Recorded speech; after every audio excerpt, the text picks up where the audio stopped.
À la une de cette session d'information, ordonnance présidentielle, soutien aux institutions, le Front commun pour le Congo FCC a organisé une marche ce jeudi 23 juillet 2020. Marche des colères contre la violation de la Constitution, on en parle dans ce journal.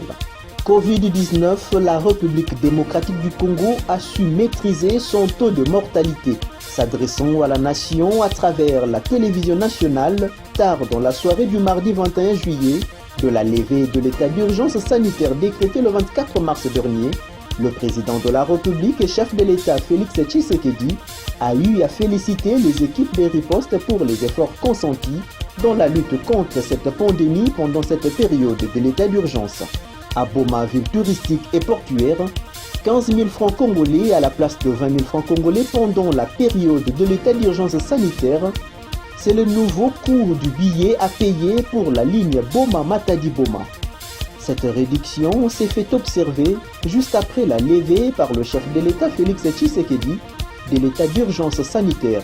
Pour réaliser des bonnes recettes journalières, les taximens sollicitent la réouverture des frontières. Boma, restons-y, les usagers de la route Kisantu, qui prend sa source à Ndimwaka pour déboucher au marché appelé communément Wenze Yamadesu, situé derrière la paroisse catholique Sacré-Cœur de Jésus Boma 2, crie au secours au regard de son état de dégradation avancée. Des véhicules qui jadis empruntaient sans embâche cette route ne le font plus actuellement car devenus quasi impraticables. Je l'ai dit en titre, ordonnance présidentielle, soutien aux institutions de la République. Le Front commun pour le Congo, FCC, a organisé une marche pacifique ce jeudi 23 juillet 2020 à Kinshasa, la capitale, et dans d'autres villes de la République démocratique du Congo. Marche des colères contre la violation de la Constitution, plus des précisions dans ce reportage.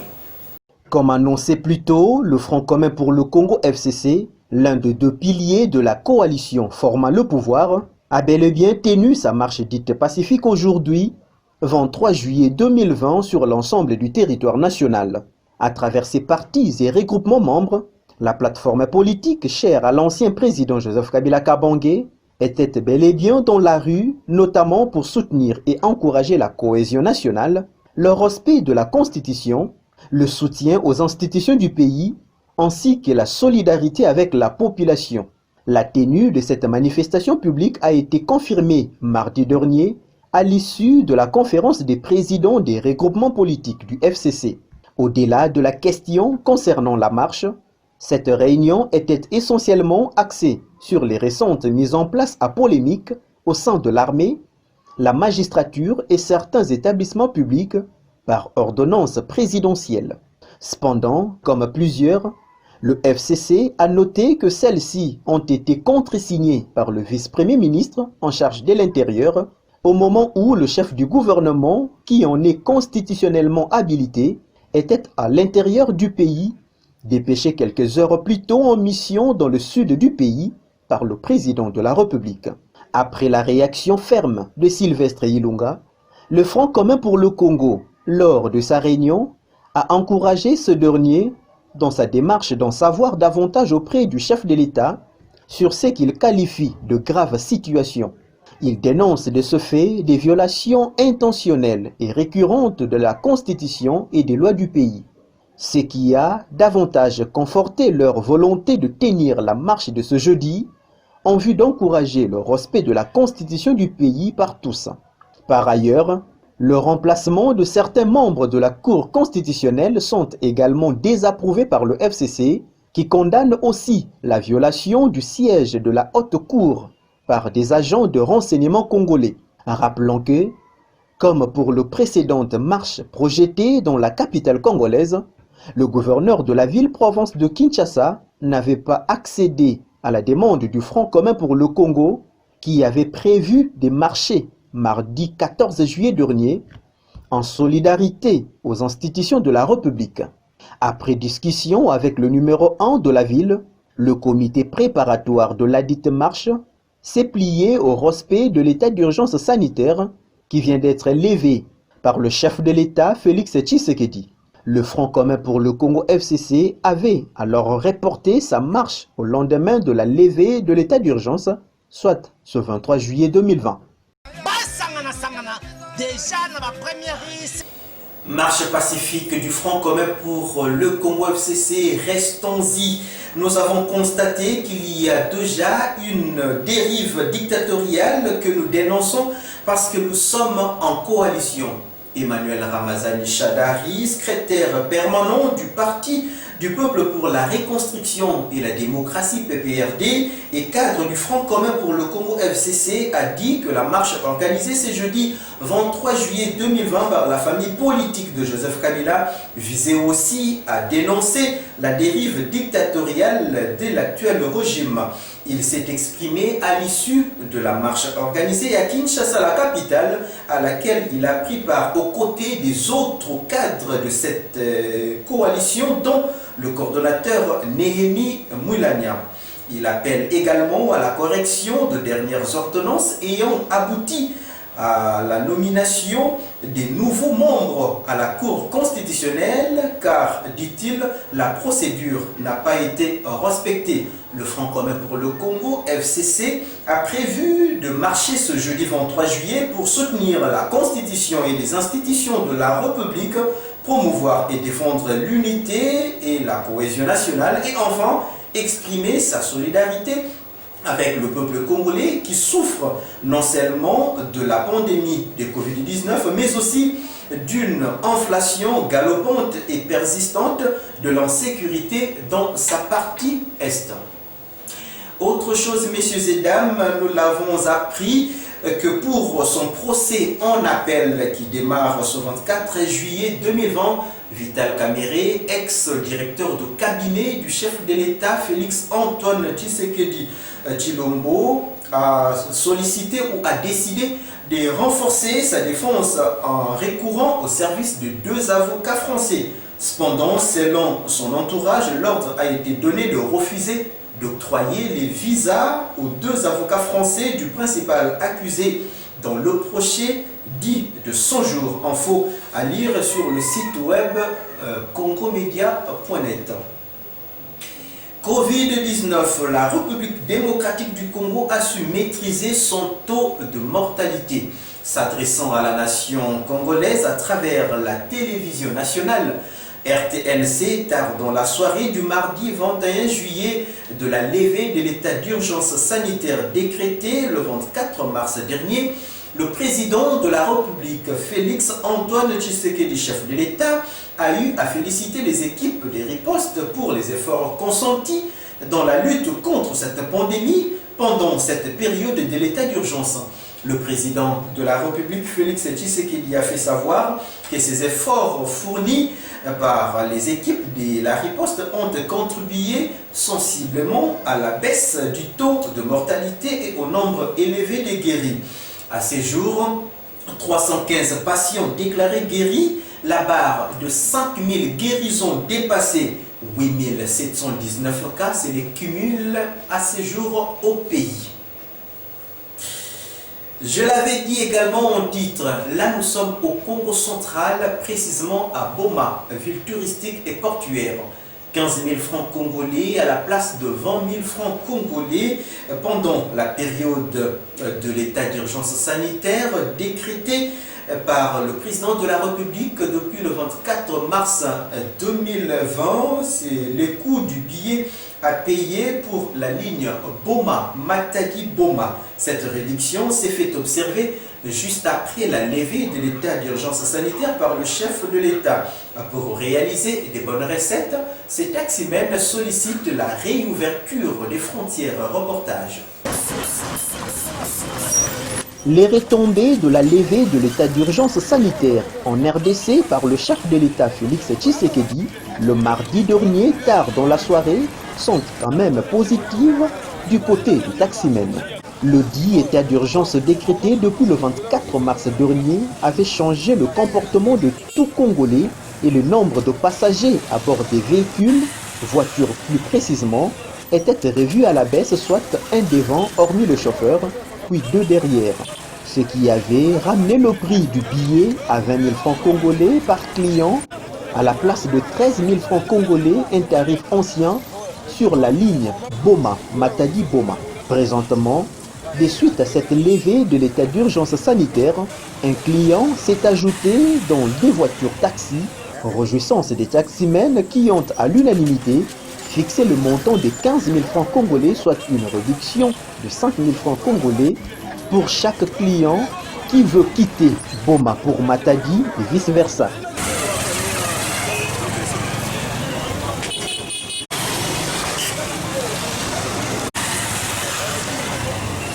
Tellement ce déconfinement est progressif, comme l'avait annoncé le chef de l'État, Félix Tshisekedi, lors de son adresse à la nation, le mardi 21 juillet 2020 dernier, ces chauffeurs taximens plaident pour la réouverture des frontières. Manière pour eux de maximiser leurs recettes en vue de combler des vides laissés par la période du confinement. Betu vana hata mtu mosi na ntwala zole na manima na 20 000 mais betu bola mtu mosi avec net 4 personnes mosi na ntwala tatu na manima net transport avec na 15 000 recette gembo te fait parce que malgré la mede confiné ça na transport ba bar na ba resto mais ba frontière était au Kangama moyen mouvement vendre donc mouvement net comment était Direction l'avenue Louosi, nous sommes là au quartier Tadi dans la commune de Kalamo, à Réservoir précisément, où les jeunes du quartier, sous la supervision de leur chef du quartier, ont organisé dimanche 19 juillet 2020 dernier des travaux de remblayage de l'avenue précitée. Notons que de ravents qui empêchaient la bonne circulation sur la dite avenue ont été bouchés. Reportage signé Adrien Mayele et Tompemba. C'est sous la supervision de leur chef d'avenue que les jeunes de l'avenue Louosi au quartier Tadi à Réservoir, dans la commune de Kalamo précisément, ont rendu semi-praticable la dite avenue. C'était une occasion pour ces jeunes, lors de cette journée dominicale, de songer à l'épanouissement de leur milieu de vie. Herbes coupées, routes remblayées, les habitants de ce coin peuvent jeter des éloges à l'endroit de ce groupe de jeunes. Différents outils de travail dans les mains de ces assainisseurs n'étaient pas à démontrer. L'un d'eux par contre a dénoncé la mauvaise habitude observée dans le coin, celle de jeter les immondices ici et là.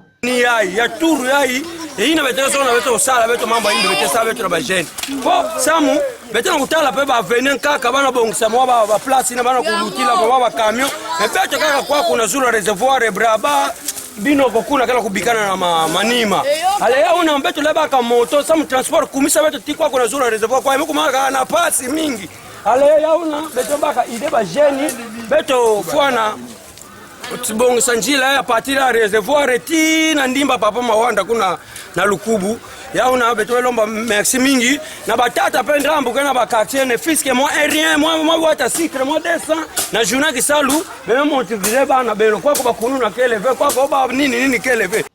Le chef de l'avenue Louosi à son tour n'a pas manqué de mots. Beno fote mon samu fana kinga bito mona ba upe mbasi be monto kwa ko no beno fote mon le rengo ya uyai mtuto sabila kana na fia boma awa ba charge yanya kusali comme fia bana fia boma ya Rwanda beno kuta soutenir bantu do sa ki salu ya samuna bana bedo te ko nyantwala le rengo ya uyai mbasi ile kuisa ko no beno fote beteke mona ngefe kisana ko salama ya uyai le poto to ba salu comme ça tout ça ya yai to ba moyen ba wewa beto facile monter que déjà réservoir.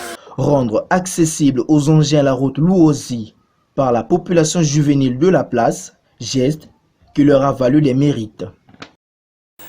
Les usagers de la route qui s'entoure, qui prend sa source à Ndimwaka pour déboucher vers le marché communément appelé Wenze-Yamadeso, situé non loin de l'enceinte de la paroisse catholique Sacré-Cœur de Jésus Bomadé, crie au secours au regard de son état de dégradation avancées. En tout cas, des véhicules qui jadis l'empruntaient sans embâche ne les font plus car devenu quasi impraticable. Reportage signé Gloiriana.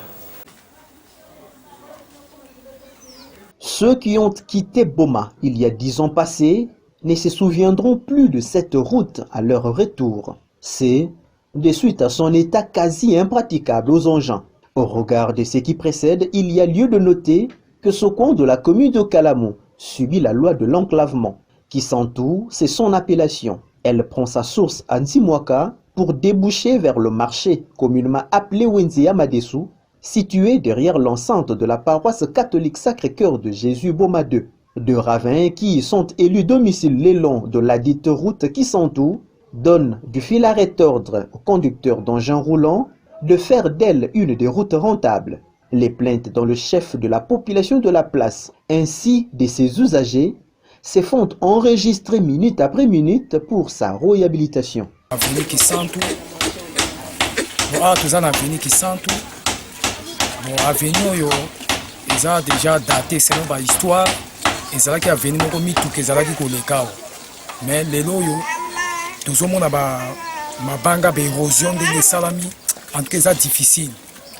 Même aux bima, aux qui sont dans le coin, même nassé, aux en difficulté à qu'ils ne soulier les bébés quand on côté. Donc ils ont ça la biso passe alors. Donc c'est peli. Ce qui moyen cause à la gouvernement oyo, bataille la pébiso, c'est là oyo, tronçon oyo. Et ça très important. Bato musuba na posa, mi touke kota ka ba we wa pe kota ka, mais to zomona, et ça la passe. Insalubrité dans quelques coins de la ville portuaire de Boma. Parlons-en encore dans cette session d'information. Nos reporters nous amènent comme ça au carrefour Kimbangu, dans la commune de Nzali précisément, où un coin public s'est littéralement transformé en une poubelle publique. Quelques commerçants de la place fustigent cet état des choses car c'est les murs qui clôturent le garage du diocèse de Boma qui en souffre. Adrien Maël et Dompemba et Gloire Yala reviennent dans ce reportage pour nous en parler. Tout près du mur de la clôture du garage du diocèse de Boma est observée cette insalubrité qui a vu le jour depuis un temps. Nous sommes dans la commune de Nzadi, à quelques pas du rond-point Kimbangu. Aux environs de cet espace public transformé en poubelle, est observé quelques personnes qui cherchent leur pain quotidien à travers leur métier, celui lié aux activités commerciales. Mais voir la manière dont ces déchets ménagers deviennent de plus en plus grandissants, nul n'est besoin d'en douter que les commerçants de la place sont victimes des odeurs suffocantes et exposés à d'éventuelles maladies. Derrière cet aspect de choses est cachée une catégorie de personnes qui ne font que dénaturer des portions de terre en dépotoir. Acte décrié par quelques personnes consciencieuses.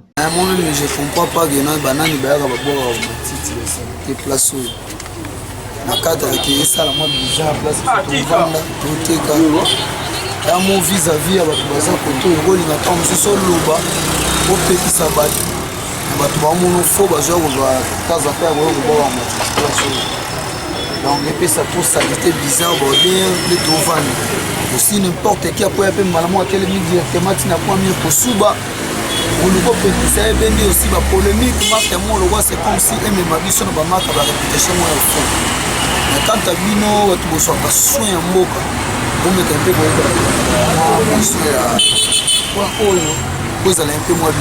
Que ce comportement peu patriotique qui a élu domicile dans le chef de bon nombre de Bomatraciens prenne fin, manière de lutter contre l'insalubrité, vectrice de plusieurs maladies.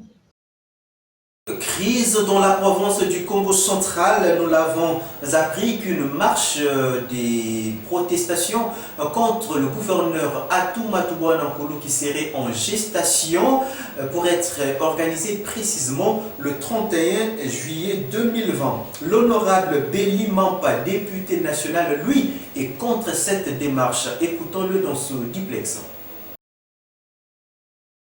Conformément à l'article 64 de la Constitution.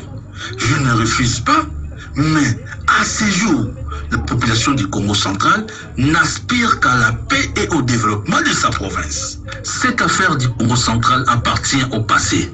Il y a un arrêt de la Cour de cassation qui a ordonné la destruction de tous les procès-verbaux de plénière de triste mémoire tenus dans un hôtel-bar Bilolo à Matadi. Et l'arrêt de la Cour constitutionnelle dont vous faites allusion, c'est un arrêt de principe, un arrêt en interprétation. Les agitations que vous écoutez ça et là, c'est une petite minorité qui malheureusement excelle dans le mal et qui fait du chantage à l'exécutif provincial pour soutirer des dividendes personnels. Et pourtant, l'intérêt général et communautaire devait être au centre de nos préoccupations. Le 31 juillet, le ciel ne va pas tomber, il y aura un 1er août et le gouverneur des provinces va continuer son programme qu'il a défendu devant la représentation provinciale de la province chère à Simon Kimbangu et à Kasavubu, notre héros national. Dans l'actualité, c'est également la célébration ce 23 juillet de la journée mondiale des dauphins. Cette journée n'est pas une nouvelle venue dans le calendrier car elle a été lancée en 1986. Elle est un moyen de rappeler à tous qu'il est important de préserver l'écosystème de notre planète. Les baleines et les dauphins sont des indicateurs phares de l'état de l'écosystème de mers et océans. Leur présence est primordiale pour le bon fonctionnement de notre planète. Cela n'empêche pas les dauphins d'être inscrits dans la catégorie espèces vulnérables, alors que les baleines sont classées parmi les espèces en danger sur la liste rouge de l'Union internationale pour la conservation de la nature, UICN en sigle. Madame, Messieurs, c'est par cette information de la célébration ce 23 juillet de la journée mondiale des dauphins que nous bouclons cette session d'information. Place à présent au rappel des principaux titres. Ordonnance présidentielle, soutien aux institutions de la République. Le Front commun pour le Congo FCC a organisé une marche pacifique ce jeudi 23 juillet 2020. Marche des colères contre la violation et la Constitution. Vous avez suivi les détails dans cette session d'information. Covid-19, la République démocratique du Congo a su maîtriser son taux de mortalité. S'adressant à la nation à travers la télévision nationale, tard dans la soirée du mardi 21 juillet de la levée de l'état d'urgence sanitaire décrété le 24 mars dernier, le président de la République et chef de l'État, Félix-Antoine Tshisekedi Tshilombo, a eu à féliciter les équipes des ripostes pour les efforts consentis dans la lutte contre cette pandémie pendant cette période de l'état d'urgence. À ce jour, 315 patients déclarés guéris, la barre de 5000 guérisons dépassées. 8719 cas, c'est le cumul au pays à ce jour. À Boma, ville touristique et portuaire, 15 000 francs congolais à la place de 20 000 francs congolais pendant la période de l'état d'urgence sanitaire. C'est le nouveau coût, voulais-je dire, du billet à payer pour la ligne Boma-Matadi-Boma. Cette réduction s'est fait observer juste après la levée par le chef de l'État, Félix Tshisekedi, de l'état d'urgence sanitaire. Pour réaliser des bonnes recettes journalières, ces taximens sollicitent la réouverture des frontières. Les usagers de la route qui s'entoure, qui prend sa source à Nzimwaka pour déboucher au marché communément appelé Wendy Amadessou, se trouvant derrière la paroisse Sacré-Cœur de Jésus Boma II, crient au secours au regard de son état de dégradation très avancé. Des véhicules qui jadis l'empruntaient sans embâge ne le font plus actuellement car devenus quasi impraticables. C'est par ce rappel des titres que nous refermons complètement cette session d'information. Merci à vous de l'avoir suivi avec une attention très particulière. Je vous dis au revoir et on se retrouve très prochainement.